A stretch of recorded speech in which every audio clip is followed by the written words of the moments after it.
lạ. Thế nào là bình thường?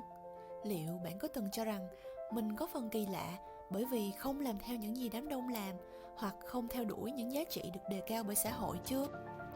Chỉ vì bạn sống hơi khác người một chút không có nghĩa là bạn kỳ lạ. Kỳ lạ hay không là do con người định nghĩa, chứ không phải một định luật bất biến. Vì vậy, nó cũng không thể áp dụng lên tất cả được.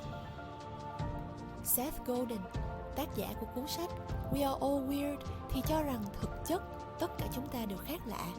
Kể cả những người bạn cho là tẻ nhạt nhất cũng có những mặt không tẻ nhạt lắm đâu, cho dù là về sở thích hay là những vấn đề cá nhân của họ đi nữa.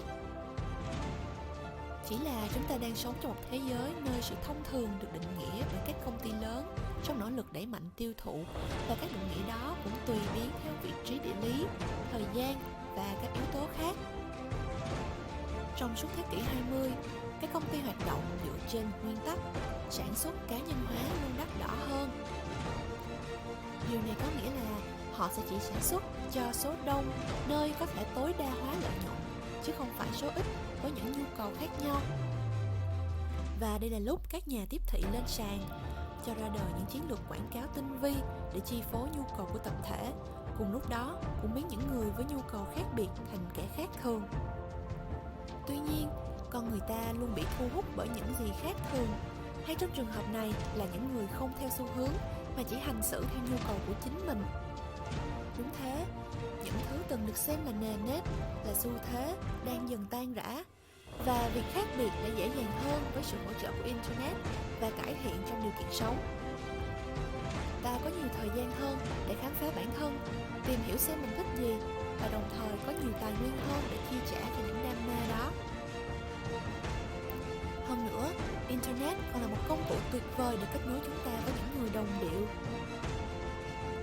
Điều này dẫn đến sự phát triển của chủ nghĩa cá nhân, khi người tiêu dùng có những nhu cầu và sở thích đa dạng hơn. Giờ đây, khi công chúng giành lại quyền kiểm soát những lựa chọn của mình, thì đã đến phiên các nhà sản xuất phải chạy theo đáp ứng những nhu cầu được cá nhân hóa. Sự khác thường có thể tỏa sáng ở nơi nào đây?